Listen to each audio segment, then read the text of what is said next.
बिस्मिल्लाहिर्रहमानिर्रहीम। अस्सलाम वालेकुम नाज़रीन, आप यूट्यूब चैनल देख रहे हैं। मैं इमरान खान हूँ। एक ख़बर ये आई कि इमरान खान साहब को एक मरतबा फिर पेशकश की गई है कि आप डील कर लें, खामोशी इख्तियार करें, पाकिस्तान से बाहर चले जाएं अपना इलाज करवाने के लिए, आपको तिब्बी बुनियादों के ऊपर पाकिस्तान से बाहर भिजवा देते हैं।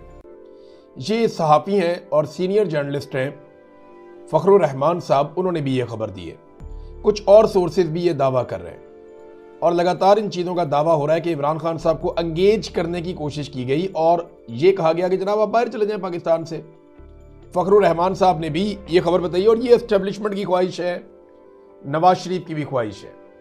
देखिए, इमरान खान साहब को तोड़ने में तो ये मुकम्मल तौर पर नाकाम रहे हैं, ना उनकी मकबूलियत को ये डैमेज कर पाए। अब अगर कोई रेमेडी मिल सकती है या अगर नवाज शरीफ को या आसिम मुनीर को कोई फेस सेविंग मिल सकती है तो वो यही हो सकती है कि जैसे नवाज शरीफ पाकिस्तान से इलाज करवाने के बहाने पाकिस्तान से बाहर इंग्लैंड चले गए थे, वैसे ही इमरान खान साहब भी इलाज करवाने के बहाने पाकिस्तान से बाहर किसी और मुल्क में चले जाएं। इमरान खान साहब इस बात में नहीं मानते और मुबैना तौर पे उन्होंने एक मरतबा फिर यही कहा कि एब्सोल्युटली नॉट, कि भाई मैं नहीं मानता, मैंने कोई डील नहीं करनी और मुझे कोई डील आपसे नहीं चाहिए। तो ये बार बार डील जाती क्यों है इमरान खान के पास? कभी अमेरिका से बंदे बुला के इमरान खान के पास भेजते हैं, कभी कहीं और से बंदे बुला के इमरान खान के पास भेजते हैं, कभी उसको बराह रास्त डील देते हैं, कभी गिरफ्तारी से पहले उसको डील ऑफर करते हैं, कभी गिरफ्तारी के बाद उसको डील ऑफर करते हैं। और अब हाल ही में एक नई डील का भी इंकशाफ हो रहा है और ये 2-3 सोर्सेज ने यह दावा किया कि इमरान खान साहब को फिर डील दी गई और उन्होंने कहा जी मैं नहीं करता, उन्होंने इनकार कर दिया। वो कहते हैं मैंने नवाज शरीफ नहीं बनना। देखिए, नवाज शरीफ की जान कैसे छूटती है। नवाज शरीफ के ऊपर जो सबसे बड़ा इल्जाम लगा ना वो ये है कि नवाज शरीफ अपने प्लेटलेट्स गिरा के बीमारी का बहाना बनाकर पाकिस्तान से बाहर भाग गए और फिर जब वो पाकिस्तान वापस आए तो वो तब तक अपनी डील मुकम्मल कर चुके थे। तो वो 4 हफ्ते का कहकर गए थे और 4 साल गुजार कर नवाज शरीफ साहब पाकिस्तान वापस आए और 50 रुपए के स्टाम्प पेपर के ऊपर पाकिस्तान से वो बाहर गए थे।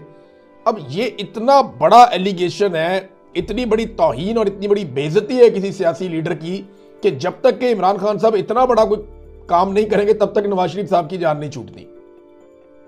तो अब उन्हें लगता है कि हम बार बार ऑफर करें तो शायद किसी जगह पे जाके इमरान खान साहब मान जाएं। अगर इस खबर को देखें तो फिर तो यही वो ख्वाहिश है उनकी कि कुछ ना कुछ करके इमरान खान साहब को इस पे मना लें। आज मुबैना तौर पे ये भी खबर रिपोर्ट हुई है, मुख्तलिफ लोगों ने रिपोर्ट किया और ये दावा किया जा रहा है कि शहबाज शरीफ की मुलाकात होगी महमूद खान अचकजई से।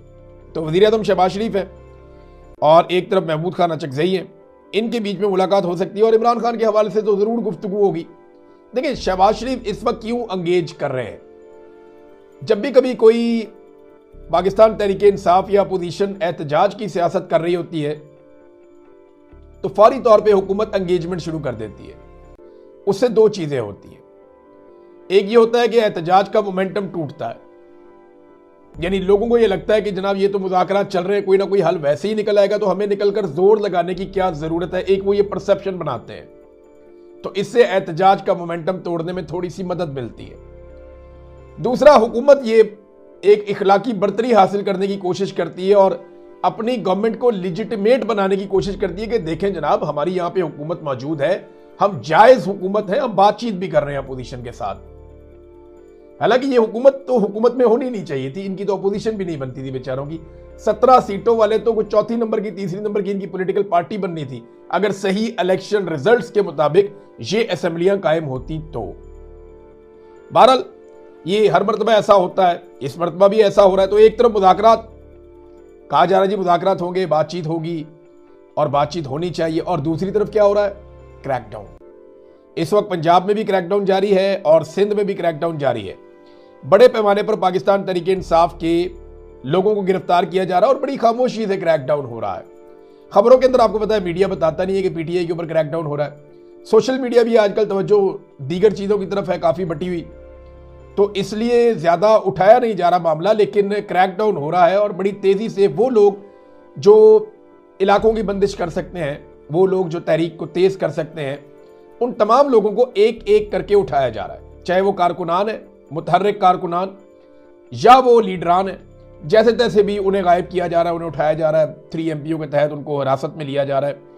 तो ये गिरफ्तारियां हो रही हैं, दूसरी तरफ क्रैकडाउन हो रहा है, घरों पे छापे पड़ रहे हैं पंजाब में खास तौर पे, और कई इतलात तो ऐसी आ रही है कि कुछ लोग वॉलंटियरली भी गिरफ्तार होना चाहते हैं।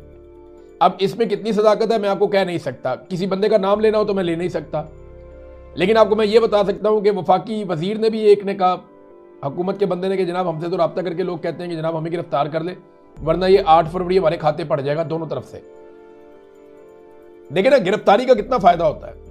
एक, पाकिस्तान तहरीक-ए-इंसाफ आपसे पूछ नहीं सकती, आप कहते नहीं मैं तो गिरफ्तार हो गया था।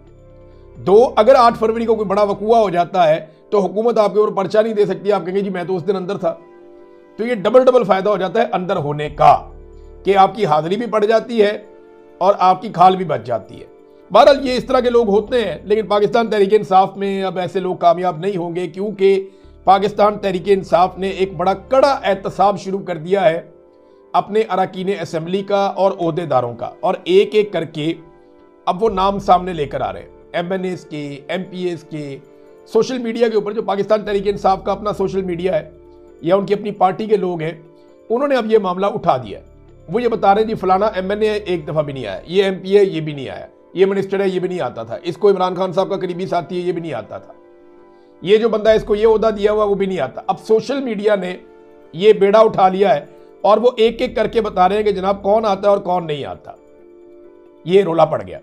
दूसरी जानिब एक और चीज हुई और बड़ी इंटरेस्टिंग है। 8 फरवरी के एहतजाज से बिल्कुल पहले, यानी ऐन जब एहतजाज का माहौल बना हुआ है और इमरान खान साहब को कैद तन्हाई का सामना है और उनकी आंख को इलाज की जरूरत भी है और तहरीक चलाने की कोशिश हो रही है, तो शेर अफजल मरवत और मिसाल यूसुफजई ने आसमा शरादी साहिबा के प्रोग्राम में इल्जाम लगाया कि तोशाखाना 2 केस में वो हार जिसकी वजह से बुशरा बीबी इमरान खान साहब को सजा हुई है, वो हार अलीमा खानम ले गई थी। ये उन दोनों ने इल्जाम लगाया। वैसे ऐसी कार्रवाई तो कोई दुश्मन भी ना डाले इस मौके पर, जब इमरान खान साहब कैद तन्हाई में है, फंसे हुए हैं, बुशरा बीबी भी अंदर है, इमरान खान की बहनों को रोजाना वहां पे जेल के बाहर मार पड़ती है, जब भी वो आती हैं बार बार उन्हें उठा लिया जाता है, उन्हें हरासा किया जा रहा है, उनके ऊपर मुकदमा चल रहे हैं और उनको गंदे अंडे तक मारे गए, बहुत अजीबोगरीब बालों से पकड़ के घसीटा भी गया। ये सारी घटिया हरकतें हमने वहां पे अडियाला जेल के बाहर होती हुई देखी है। वो बेचारी रोजाना की बुनियाद पर अदालतों में जा रही है, जब वो अपने भाइयों का मुकदमा लड़ रही है उस वक्त इस किस्म की चीज इस तरह लेकर जाना उनके बारे में बड़ा अजीब सा है। कोई दुश्मन भी ऐसा ना करता, लेकिन ये इन दोनों ने किया। शेर अफजल मरवत ने ये इल्जाम लगाया और मिसाल यूसुफजई ने इसकी तस्दीक कर दी इस इल्जाम की। तो जनाब शाम तक अलीमा खानम का इस पे जवाब भी आ जाएगा। जो भी जवाब आएगा फिर हम आपके साथ शेयर करेंगे कि अलीमा खानम इसके बारे में क्या कहती हैं। बहरहाल ये बड़ी, अब मैं क्या कहूँ, इमरान खान साहब ने फिर इसका मतलब है शेर अफजल मरवत साहब को बहुत पहले पहचान लिया था, वरना वो ना निकालते पार्टी में से। ऐसी सूरत हाल में लीडर्स पार्टी से लोगों को नहीं निकाला करते जब वो जेलों में हो, लेकिन इमरान खान साहब ने ऐसा किया था। अब इमरान खान साहब का देखिए हालात उनके इतने मुश्किल हैं कि फैमिली और डॉक्टर्स को मेडिकल रिपोर्ट्स देनी थी और ये हुक्म सुप्रीम कोर्ट ऑफ पाकिस्तान के चीफ जस्टिस ने दिया कि जनाब हमने कह दिया है